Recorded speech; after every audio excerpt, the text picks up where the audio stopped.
그 시대마다 성공하는 사람들이 많이 있습니다. 그 중에 미국에 유명했던 벤자민 프랭클린이라고 하는 분이 있었습니다. 이 사람이 젊을 때 이제 서점을 경영하게 되었습니다.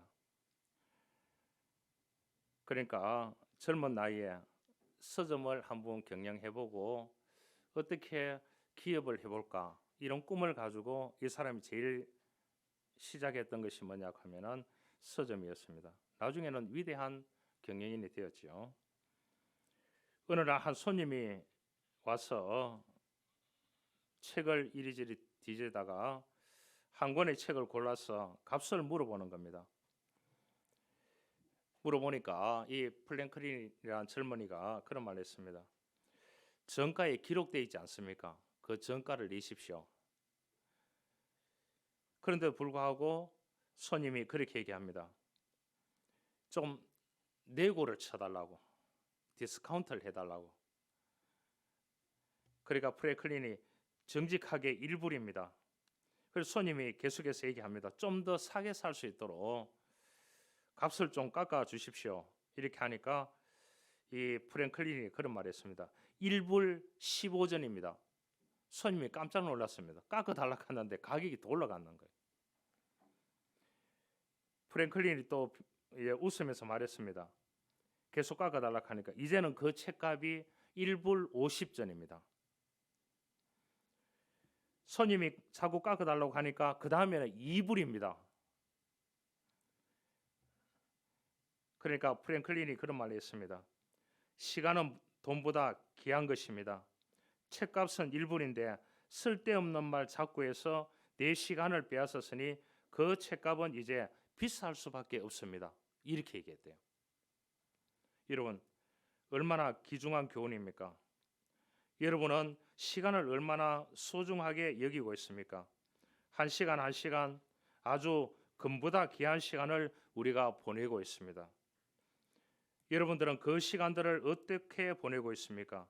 깊이 한번 생각해 봐야 됩니다. 오늘 이 본문 성경에 보면은 핵심어가 키워드가 몇 가지가 있습니다. 행할지를 자세히 주의하여. 기독교는 행함의 종교입니다. 그걸 뭐라고 하느냐? 동사의 종교라고 보면 됩니다. 명사가 아니고 명사는 앉아 있는 겁니다. 그 다음에 키워드가 뭐냐? 핵심어가 뭐냐? 지혜 있는 자가 지혜입니다. 지혜. 그 다음에 뭐냐? 세월입니다. 그 다음에 주님의 뜻입니다. 그 다음에 성령의 충만함입니다. 그 다음에 하나님께 감사, 그리스도를 경외. 이 핵심어를 우리가 한번 보시면 좋겠습니다. 우리가 예수 그리스도를 구주로 믿고 믿음으로 살아가는데 이 키워드를 한번 보시면 핵심어를 보면 내가 이렇게 살아가고 있는지. 성경 말합니다. 지혜 있는 자 같이 그렇게 말했습니다. 지혜라고 하는 것은 뭐냐? 가능한 것과 불가능한 것을 잘 구분할 수 있는 사람이 지혜로운 사람입니다. 내가 해야 되는 일인지 타인이 해도 되는 일인지를 구분할 줄 아는 사람이 지혜로운 사람입니다. 내가 이러한 부분을 고칠 수 있느냐 고칠 수 없느냐를 이해하고 받아들일 수 있는 수용력이 있는 사람이 지혜로운 사람입니다. 되게 그렇게 이제 여쭤봅니다. 특히 여성분들에게 그렇게 물어봅니다. 아가씨 때 어떤 남자를 결혼 대상자로 생각했느냐? 이렇게 보면 되게 그런 얘기를 하더라고요. 똑똑하고 지적이라는 말이죠. 지적이고 사파하고 또 여성분들이 키 큰 남자를 그렇게 좋아하더라고. 키 크고 성경에는 키는 한 자나 더할 수 없다 그렇게 얘기했거든요. 그런데 키 크고 아주 이런 남자 좋은 직장이고 이런 남자. 그런데 그런 남자하고 한 20년 30년 살아보니까 어떻느냐고 물어보니까 별 볼 일 없대요. 그럼 어떤 남자가 제일 좋냐 이렇게 물어보니까 그래 수용력이 제일 좋은 남자, 배려하는 남자, 이해하는 남자가 제일 좋대요. 할렐루야. 그러면 우리 남자들이 다 그렇게 돼야 될 줄 믿습니다. 내버튼 노래 갈게요. 제버튼 노래 가겠습니다. 남자들 우리 정신 차려 가지고 예, 이게 바른 게 중요한 게 아니에요. 옳은 게 중요한 게 아니에요. 수용하고 이해하고 배려하고 이런 남자가 되어야 될 줄 믿습니다. 할렐루야. 그럼 남자들에게 물어봐요. 그러니까 어떤 여자가 제일 좋으냐? 남자는 무조건 이뻐야, 여자는 이뻐야 된다. 그 얘기를 해요. 그런데 이쁘고 직장 있고 열심히 저거 순종하고 이런 일에 여자를 원했는데 한 20년 30년 살아보니까 어떤 여자가 제일 좋다고요? 장로님 말대로 착한 여자. 무슨 일을 해도 잔소리 안 하는 여자. 옳고 그름을 따지지 않는 여자. 이제 그런 여자가 되어야 될 줄 믿습니다. 여성들은 그런 여성이 되어야 될 줄 믿습니다. 여성분들이 아멘을 해야지. 여러분, 지혜는 결국 뭐냐? 구별할 수 있는 능력을 말합니다. 우리가 딱 봤을 때 저것이 어떻게 구별할 수 있는 그것이 있느냐? 이 지혜는 누가 주느냐? 여호와를 경외함으로, 오늘 그랬습니다. 그리스도를 경외함으로 피차 복종하라. 그리스도를 경외하는 자에게 구별할 수 있는 능력의 지혜를 주십니다. 그렇기 때문에 우리가 신앙생활 잘 하는 사람들 보면은, 사업을 하는데 보면은 여러 번 엎어져더라도 결국은 오뚜기처럼 일어나는 것을 볼 수 있어요. 왜냐? 하나님이 계속해서 믿음 가운데 지혜를 주시기 때문입니다. 여러분, 예수 믿는 사람에게는 박사든지 초등학교를 못 나왔든지 그 관련 없어요. 왜냐? 하나님이 지혜를 주시기 때문에 그 지혜로 사는 사람이 왕입니다. 왕 같은 제사장입니다. 트렌드 코리아 2023이라는 책에 있습니다. 여기 보면은 미국 여론조사 업체가 그 조사했는 내용인데요. 무엇이 삶을 의미 있게 하는가? 그러한 질문입니다. 그러니까 17개국 사람들에게 물었어요. 2023이라는 책을 보신 분 있는지 모르겠지만은, 그래서 이 14개국 국민은 우리의 삶을 의미 있게 하는 것을 가족이라고 얘기했어요. 17개국 나라 가운데서 14개국 사람들에게 조사를 했는데 유일하게 한국 사람들만 이 17개국 가운데 뭐만 선택했을까요?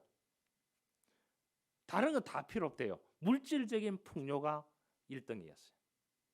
17개국 많은 국민들에게 조사를 했는데 그 책에 보면은 2023이라는 책에 보면은 한국 사람들은 다 필요 없대요. 물질만 풍요하면 된다. 여러분, 그래서 이 책에 말하는 것은 물질적인 풍요보다는 자신의 아름다운 삶에 대해서 이야기를 해주고 있는 것을 볼 수 있습니다. 그런데 한국 사람들은 물질적인 풍요, 빚없는 삶, 또 음식과 좋은 집, 그렇게 해서 전 세계를 가더라도 집에 가보면 한국 사람들만큼 그 집에 리모델링을 잘 해놨는 데는 없습니다. 너무 잘 해놨어요. 그런데 바깥에서 보면은, 외국에 가보면은 집이 너무 모양이 좋아요. 들어가 보면은 그냥 평이합니다. 알겠죠? 근데 한국 사람들은 없는 게 없어요. 여러분, 하는 일들이 지금은 호락호락하지 않습니다. 모든 것이 다 풀로 차 있습니다. 내가 이러한 일을 해보려고 하면은 그 일에 벌써 전문가가 나타나 있다니까요. 내가 이런 공부를 하려고 하면은 어떻게 되느냐? 자문을 구해보면은 거기에 벌써 인프라가 깔려 있다니까요. 여러분, 무슨 일을 하든지 세 가지가 필요해요. 공부를 하든지, 일을 하든지, 삶을 사든지, 예수를 믿든지, 믿지 않든지, 그 관련 없이 인생을 살아가는데 가장 중요한 것이 세 가지가 있습니다. 제가 요즘 논문 지도를 11명 하고 있는데요. 얘기를 합니다. 어제도 선생님들에게 얘기를 했어요. 초중고등 선생님들에게. 예. 제가 어제 화를 엄청나게 냈어요. 첫 번째 뭐가 있어요? 시간이 있어야 된다. 시간이 없으면 아무것도 할 수 없어요. 내가 아파서 병원에 누워있다. 아무것도 할 수 없는. 그건 내 시간이 아니에요. 두 번째 뭐냐? 물질이 있어야 돼요. 내가 뭐 사업을 하려고 해도 물질을 받쳐주는 게 있어야 되는 거예요. 안 그래요? 그 다음 뭐예요? 에너지가 있어야 돼요. 에너지는 하나의 열정이라고 보면 되겠습니다. 그 열정 안에, 에너지 안에 긍정적인 마음과 다 들어가 있습니다. 여러분, 시간도 없고 물질도 없고 에너지도 없다 하면 어디에 가야 됩니까? 요양병원에 가야 됩니다. 인생 끝나는 겁니다. 자, 좋습니다. 시간은 있고 에너지는 있는데 물질이 없다. 괜찮아요. 시간이 있고 에너지가 있으면 그것을 통해서 열심히 노력하면 하나님께서 길을 열어주십니다. 그것을 통해서 물질을 얻게 하신다는 겁니다. 여러분, 너무 한국 사람들은 17개국 가운데 뭐냐?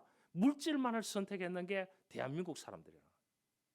여러분, 물질이 없더라도 뭐가 있으면 된다고요? 시간과 에너지가 있으면 그 가운데 플러스 믿음이 있으면 하나님께서 밀어붙여 주시는 줄 믿습니다.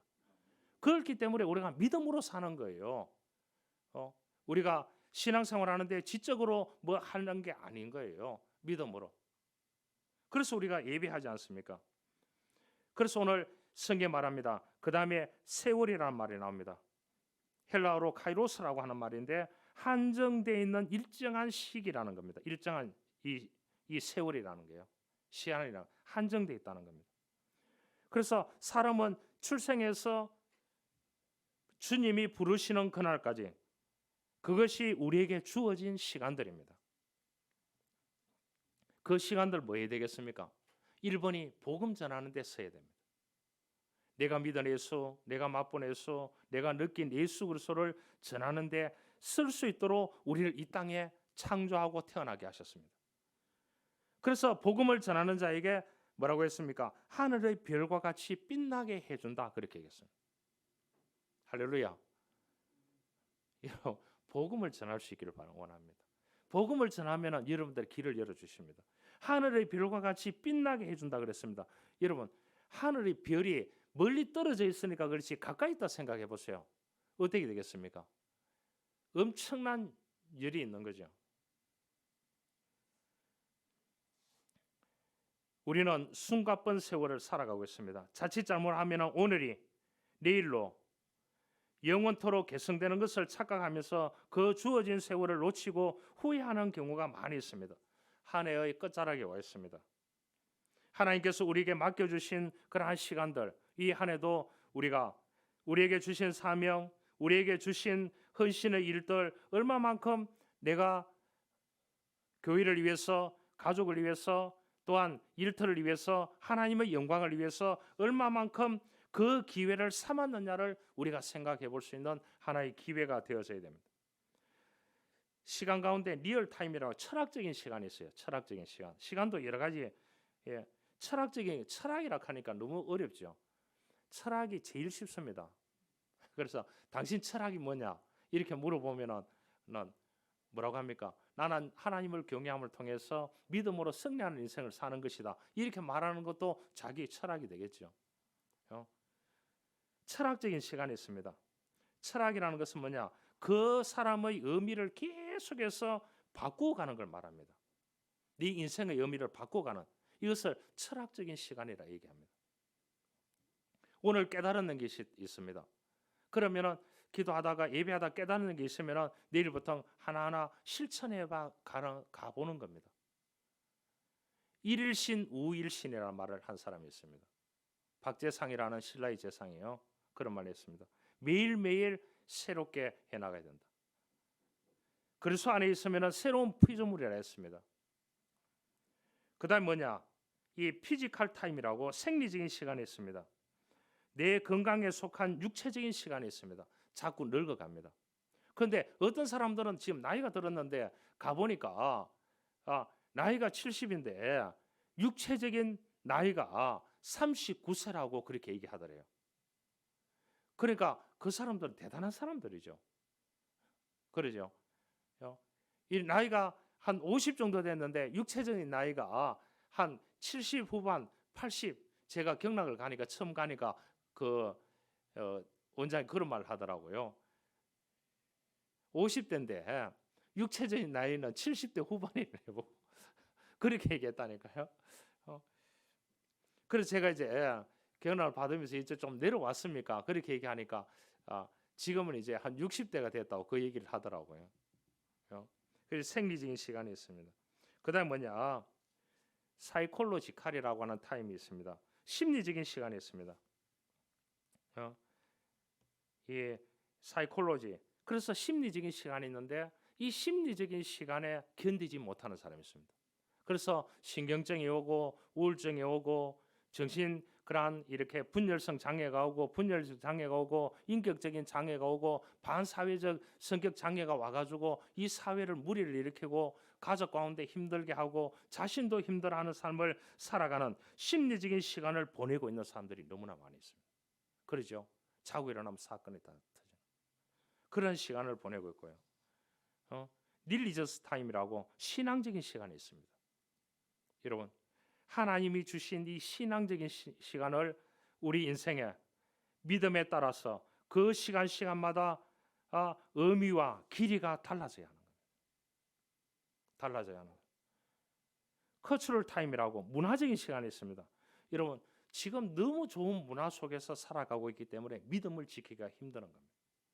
모든 곳에 전 세계에 축제가 없는 주말이 없습니다. 그러죠? 지금 모든 세계. 그래서 이 문화적인 시간에 그 풍속에 따라서 세월을 보내는 사람이 있습니다. 그래서 오늘 성경 뭐라고 하냐? 세월을 아끼라. 이 말은 뭐겠습니까? 믿음에 따라서 그 시간의 의미와 길이가 달라져야 한다. 그렇게 얘기했습니다. 그래서 세월을 아끼라는 말은 헬라어로 엑사그라조라는 말입니다. 이 말은 건져 올려라는 겁니다. 건져 올려라. 그러면은 하루에 8시간, 24시간 있습니다. 24시간 있는데 24시간 가운데 내가 내 삶을 위해서 건져 올리는 시간, 내 육체를 위해서 건져 올리는 시간, 내 영적인 삶을 위해서 건져 올리는 시간, 내 지적인 삶을 위해서 건져 올리는 시간, 또한 내가 하나님을 위해서 헌신하고 충성하고 섬기는데 건져 올리는 그러한 시간들이 구별되게 있어야 된다, 이런 뜻입니다. 그래서 오늘 주제를 세월을 건져 올리는 삶을 살아야 됩니다. 그냥 막 살아서는 안 되는 것입니다. 그러면 어떻습니까? 늙기 전에 죽을 수도 있어요. 그러잖아요. 죽는 시간은 우리는 모르는 겁니다. 그러면은 시간이 다 가버리는 겁니다. 어떤 분이 자기가 이제 이 국가직에서 60세에 은퇴를 하고 10년을 열심히 놀았대요. 놀고 보니까 너무 기분이 좋더래요. 그러니까 70세가 됐어요. 70세가 됐는데 뭔가 하고 싶어도 할 게 없더래요. 그런데 대충 우물쭈물 하니까 80세가 됐대요. 그래 이제 안 죽겠나 이렇게 생각했는데 90세가 됐는데도 건강하더래요. 그래서 이 사람이 뭘 했느냐?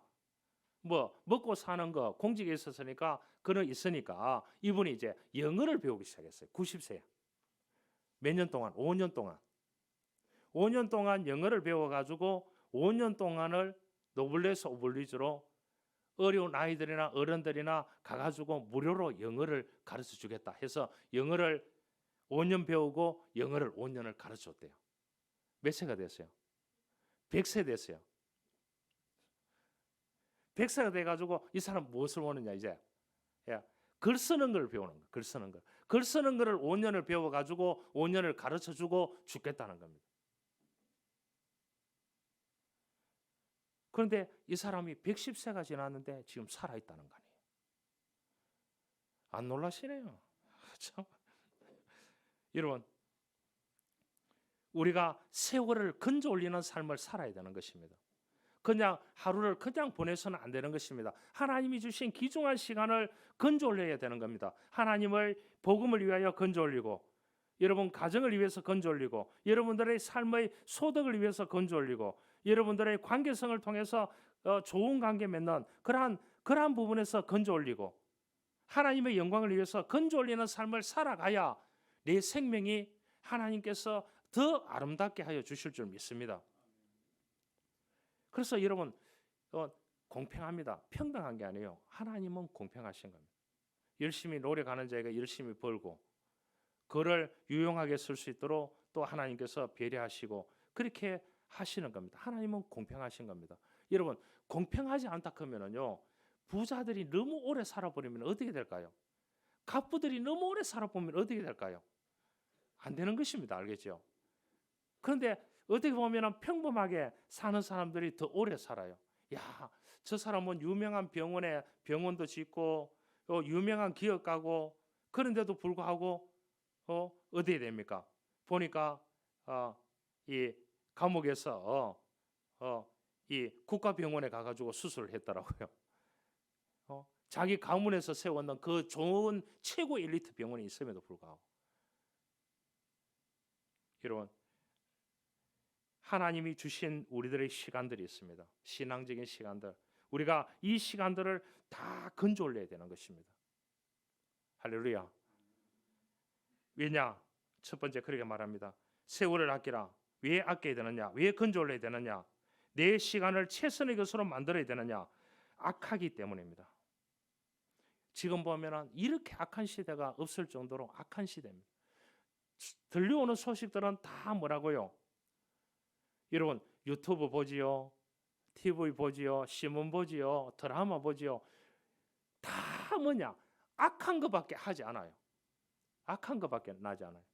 여러분 앞으로 사건 사고 주변의 세계의 역사 이런 것을 보면은 악하다. 예, 헬라어로 포네리아라고 하는 말인데요. 무가치해간다, 추악해간다, 타락해간다, 흉악해간다 그런 의미를 가지고 있습니다. 그러면 이 문화적인 시간, 세월의 시간 가운데 가면 갈수록 악해지는 이 시대 가운데서 세월을 아끼라는 겁니다. 믿음으로 신앙으로 의미 있는 시간을 건져 올려라는 겁니다. 우리가 똑같은 하나님이 주신 하루 24시간이지만 살아가는 시간들은 다 다릅니다. 다 다릅니다. 우리가 이 시간들을 무엇을 해야 되겠습니까? 악한 시대에 어리석은 자가 되지 말고 오직 주님의 뜻이 무엇인가를 이해하고 살아가는 사람이 되어져야 하는 것입니다. 어떻게 보면 이 세상의 많은 문화들이 우리에게 마취제와 같은 것입니다. 그게 다 블랙홀처럼 빨려 들어가고 있습니다. 그러죠? 여러분 사람이 마취를 당하면 이빨을 뽑아도 감각이 없습니다. 팔다리를 자르고 이식 수술을 해도 감각이 없습니다. 어떻게 보면 우리 인간들로 하여금 천국행을 가도록 만들어놨는데 이 사탄 마귀가 우리들에게 악하게 적용해가지고 주님의 뜻을 행하지 못하도록 악하게 만들어 놓으면 어떻게 되겠습니까? 하나님의 나라와 관계가 없는 것입니다. 그래서 요한일서 2장 15절에 이 세상이나 세상에 있는 것들을 사랑하지 말라. 누구든지 세상을 사랑하면 아버지의 사랑이 그 속에 있지 아니하리라 그랬어요. 여러분 세상의 노예가 되지 마시길 바랍니다. 하나님께서 인간을 창조하고 난 뒤에 그런 말을 했습니다. 세상을 정복하고 다스려라. 이것이 하나님의 뜻인 것입니다. 그러면 우리가 이 세상에 살고 있지만 이 세상을 사랑하는 대상이 아니라 세상을 구원의 대상으로 보고 우리가 주어졌는 삶 가운데 예수 그리스도께서 우리들에게 주신 그 은혜를 감당하고 복음을 배달하는 사람이 믿음으로 사는 사람인 것입니다.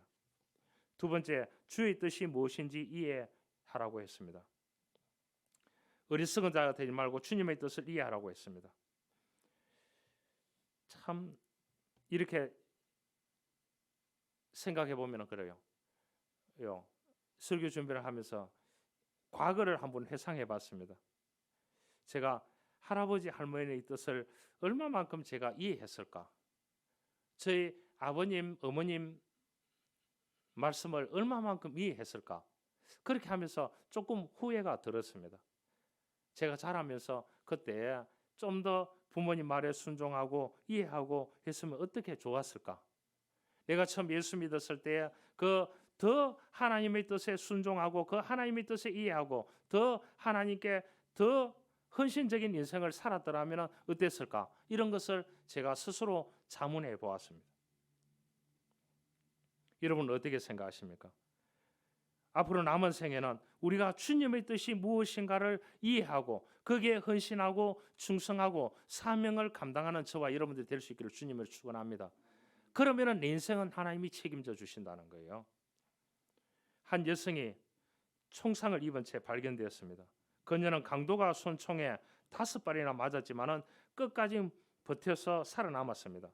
사람들은 모두 입을 모아 기적이라고 말했습니다. 하지만 의사는 이는 기적이 아니라 그녀를 지탱해준 힘 덕분에 가능한 일이었다고 설명을 했습니다. 그가 말한 힘은 바로 삶에 대한 강한 의지였다는 겁니다. 여러분, 총 5발 맞았는데 이 여성이 워낙 강한 의지를 가지고 살아야 되겠다는 의지가 있었다는 것이 의사의 판단이었다는 겁니다. 여러분, 이 여성뿐 아니라 매일 생사를 넘나드는 암 환자들 역시 반드시 살아야 되겠다는 의지로 하루하루 고비를 넘기고 있는 사람들이 있습니다. 3개월 시한부 선고를 받은 환자가 수년째 살 수 있는 것도 바로 그 덕분인 것입니다. 여러분, 힘들어도 절망이 아니라 희망을 선택해야 됩니다. 이것이 하나님의 뜻입니다.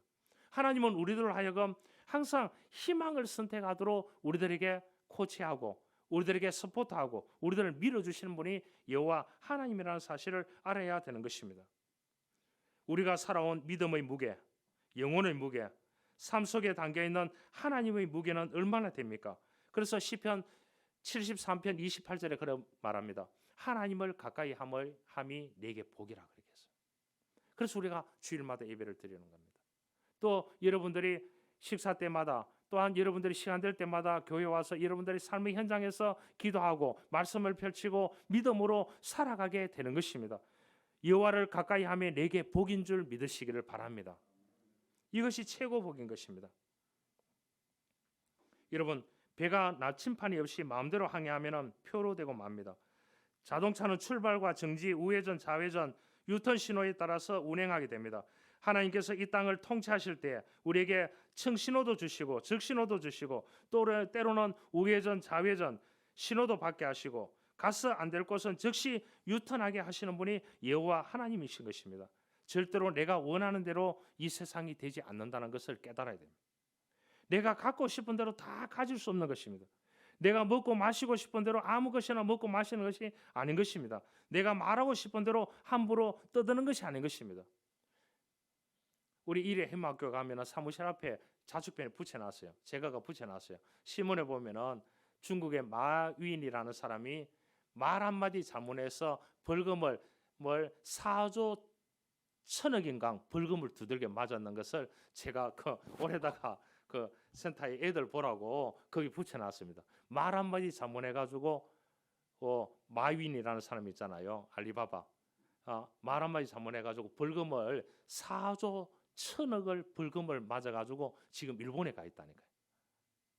말 한마디. 여러분, 내가 말하고 싶은 대로 함부로 다 되는 것이 아닌 것입니다. 여러분, 우리에게는 항상 표준 규칙이 있습니다. 그것이 뭐냐? 하나님의 뜻입니다.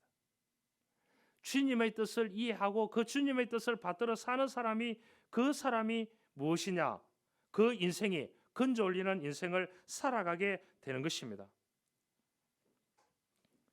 6.25 전쟁 때에 평안도까지 올라갔던 해병대가 있었습니다. 미 해병대가 있었습니다. 그들이 중공군에게 포위되어서 한 발짝도 움직일 수 없고 눈이 막 쏟아지고 있는데 그 계곡에서 그러니까 그 사람들이 이 밥통이 있지 않습니까? 이 밥통에다가 밥을 이제 나누어 주고 밥을 먹고 있는데 미군 이 군목이 이 병사 보고 그랬습니다. 당신 소원이 뭐냐 이렇게 물어보니까 먹는 것도 아니고 나에게 내일을 주십시오 그렇게 얘기했다. 언제 죽을지 모르는데 소원이 뭐냐고 보니까 나에게 내일을 달라고 그 얘기를 하더랍니다. 여러분, 금덩어리도 아니고 명예도 아니고 화려한 미래도 아니고 내일을 달라, 시간을 달라. 그렇게 얘기했다는 것입니다. 그래서 우리는 모든 것을 하나님께 맡기고 무슨 일이든지 최선을 다해야 합니다. 최선을 다한 후에는 하나님의 뜻에 맡기는 것이 그 사람이 신앙인으로 살아가는 최고의 신앙인이라는 사실을 알아야 되는 것입니다. 셋째, 성령의 충만함을 받으라고 했습니다. 술 취하지 말라. 18절에 이는 방탕한 것이니 오직 성령의 충만함을 받으라 그렇게 얘기했습니다. 여러분, 세월을 아끼는 생활 중에 가장 귀한 것은 뭡니까? 하나님의 에너지를 받아야 된다는 겁니다. 하나님의 에너지를 받아야 된다. 여러분, 사람의 에너지는 한계를 가지고 있습니다. 그렇죠? 사람은 언제 어떻게 될지를 모르는 것입니다. 가장 중요한 것은 우리에게 성령의 능력을 받기 위해서는, 성령의 충만함을 받기 위해서는 뭡니까? 예배하고 찬송하고 기도하고 사랑하고 믿음으로 살아가고 전도하고 헌신하고 충성하고 자원하는 헌신이 있어야 되는 것입니다. 그래야 우리에게 있는 이 성령의 충만함을 통하여 건져 올리는 삶을 살아갈 수 있는 것입니다. 항상 명랑하고 활기차게 살아가는 한 사람이 있었는데 그 사람에게 그 인생의 승리 비결을 물어봤습니다. 그러니까 나에게는 절망도 좌절도 낙심도 없습니다. 왜냐하면 나는 우리 집 꼴방에 특별한 전화기가 설치되어 있습니다. 앞이 캄캄하고 도대체 뭐가 뭔지 모를 때 모든 것을 가르쳐 주시는 하나님의 번호를 알고 있어요. 이렇게 얘기했어요. 그럼 궁금하잖아요, 여러분. 옆에 있던 사람이 물었습니다. 하나님의 전화번호가 뭔데요? 저에게도 그 전화번호를 좀 가르쳐 주세요. 낙심도 없고 항상 명랑하게 활기차게 살아갈 수 있는, 저희 집에도 꼴방이 있으니까 거기에 하나님께 바로 지통할 수 있는 전화기를 놓을 수 있습니다. 좀 가르쳐 주세요. 그렇게 얘기하니까 하나님의 전화번호는 비밀인데 저 333이라고 하더랍니다. 저 333이라고 하더랍니다. 이게 무엇이지? 무슨 전화번호가 그런 전화번호가 있습니까? 이렇게 얘기하니까 그 사람이 그렇게 하죠. 저라는 말은 영어로 JER입니다. JER이 뭔 줄 압니까? 예레미야라는 뜻입니다. 333은 뭐냐고? 예레미야 33장 3절이라는 뜻입니다. 그를 펼치려다는 겁니다. 너는 내게 부르짖어라. 내가 내게 응답하겠고 내가 알지 못하는 크고 은밀한 일을 내게 보이리라. 그 성경 구절입니다. 그래서 저 333입니다. 예레미야 33장 3절입니다. 영어로 하면.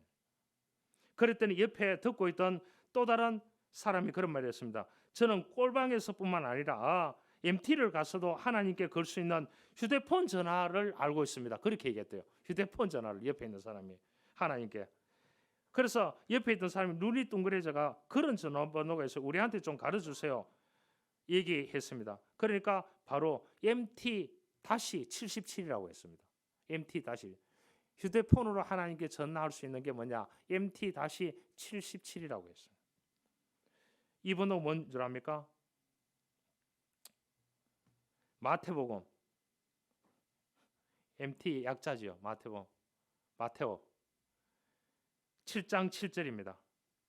구하라 그리하면 너에게 주실 것이요 찾아라 그리하면 찾아낼 것이요 문을 두드리라 그리하면 너에게 열릴 것이니. 저는 이 약속을 손가락으로 꾹꾹 누르면서 읽으면서 기도합니다. 그러면 하나님이 받으시고 확실하게 도와주셨습니다. 이 얘기를 했대요. 할렐루야. 옆에서 가만히 듣고 있던 할머니가 입을 열었습니다. 저 머시기 MT 머시기가 하는데 나는 영어를 통 몰라서 못 알아듣겠네. 한국 사람이 쓸 수 있는 하나님 전화번호는 없느냐? 이렇게 물었대요. 그랬더니 옆에 잠자고 있던 할아버지가 왜 없겠어요? 누구든지 급하기만 하면 걸 수 있는 하나님 직통 전화번호가 있습니다. 있고 말고 하니까 이 할머니가 할아버지에게 물었습니다. 그 번호가 무엇입니까? 이렇게 하니까 그 번호를 저에게도 좀 가르쳐주세요. 그렇게 얘기하니까 어려운 일이 생겼다는 급할 때는 119를 누르면 돼요. 119를 누르면 된대요. 그 뭐냐? 누가복음 11장 9절입니다. 내가 또 너희에게 이르노니 구하라 그리하면 너희에게 주실 것이요 찾아라 그리하면 찾아낼 것이요 문을 두드리라 그리하면 너희에게 열릴 것이니라. 이 약속을 손가락으로 누르면서 하나님께 전화하면 즉시 하나님께서 응답해 주십니다. 그렇게 이야기했대요. 여러분, 우리는 은혜 안에서 살아갑니다. 사도 바울은 그런 디모데에게 그런 말을 했습니다. 너는 은혜 안에서 강한 사람이 되어져라. 그렇게 얘기했습니다. 은혜 안에서. 이 말은 무엇입니까? 우리가 성령의 충만함 안에서 여호와를 경외함을 통해서 우리에게 주시는 그 하나님의 은혜 안에서 우리는 강하여질 수 있는 것입니다. 여러분, 고난이 은혜보다 크면은 은혜의 보자기로 고난을 감수할 수 없습니다. 그러면 휘청합니다. 흔들리게 됩니다. 여러분, 어떠든지 이 하나님의 은혜가 고난보다, 물질보다, 내 삶보다 커야 되는 것입니다. 커야 내 삶을 버티고 내 삶을 주어진 시간을 계속해서 버티면서 상승해가 올라갈 수 있는 것입니다. 이것이 그리스도인의 삶인 것입니다. 이사야가 하나님 앞에 그런 말을 했습니다. 내가 여기 있나이다. 나를 보내소서. 그런 말씀을 했습니다. 우리는 흑자 인생을 살아야 됩니다. 적자 인생을 살아서는 안 되는 것입니다. 창조적인 인생을 살아가야 됩니다. 주님의 뜻이 무엇인지 이해하고 그 뜻에 따라서 세월을 아끼면서 살아야 되는 것입니다. 여러분, 식물 인간으로 인생은 생이 아닌 것입니다. 식물 인간으로 20년 산 사람이 있습니다. 그 나이 몇 살에 죽은 사람입니까? 20년을 빼야 되는 것입니다. 예수님은 33년 살고 돌아가셨습니다. 굳이 오래 살려고 몸부림칠 거 없습니다. 몽롱하게 살아서 그게 무슨 의미가 있겠습니까?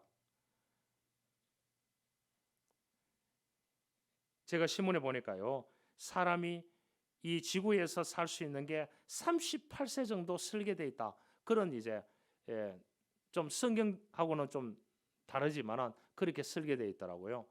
그런데 지금 100살 사는 인생이 됐다는 거죠. 성경은 강건하면 뭐라고요? 70에서 80이라 그렇게 성경을 했습니다. 그래서 주로 80대에 세상을 떠나는 것을 볼 수가 있습니다. 한 가지 이야기를 하고 말씀 마치려고 합니다. 어부가 먼 바다로 나가기 위해서 배를 정비하고 있었습니다. 한 행인이 그에게 다가와서 이런저런 얘기를 나누다가 물었습니다. 아버지는 어떻게 돌아가셨나요? 불행한 일이죠. 바다로 나가셨다가 갑자기 몰아친 폭풍 후에 배가 침몰했거든요. 그런 할아버지는요, 똑같아요. 우리 할아버지 역시 바다에서 돌아가셨어요. 행인은 이해할 수 없다는 듯이 물었습니다. 그런데 당신은 바다에 나가는 일이 두렵지 않나요? 할아버지와 아버지처럼 화를 당할 수도 있잖아요. 기분이 상한 어부가 행인에게 반문했습니다. 이번에는 제가 묻죠. 당신의 아버지는 어떻게 돌아가셨나요? 주무시다가 침대에서 누우신 채로 돌아가셨어요. 그럼 할아버지는요? 할아버지 역시 주무시다가 침대에서 돌아가셨죠. 어부는 일부러 이해할 수 없다는 표정으로 과장해서 지으며 물었습니다. 그런데도 당신은 매일 침대에서 자고 있습니까? 이렇게 물었대요. 어부는 아버지와 할아버지가 바다에서 만난 불행에도 자신이 하고 싶은 일과 목표를 포기하지 않았습니다. 가족을 잃은 고통에도 희망을 잃지 않고 계속 바다를 나갔습니다. 수많은 시간들 속에서, 세월들 속에서 역경과 고난에도 좌절하지 않는 사람은 지금도 아무리 힘들어도 앞으로는 밝게 빛날 것이라는 희망을 포기하지 않고, 왜냐하면 살아계신 하나님이 지혜를 주시고 시간을 주시고 성령의 충만함을 주시기 때문에 우리가 이 아름다운 이 주어진 시간 가운데서 우리가 인생을 건져 올리는 삶을 살아갈 수 있게 되는 줄 믿습니다. 그래서 우리가 믿음으로 승리하는 삶을 살아감을 통하여 세월을 건져 올리는, 의미를 창조해가는 여러분들의 아름다운 인생이 될 수 있기를 주님으로 축원합니다.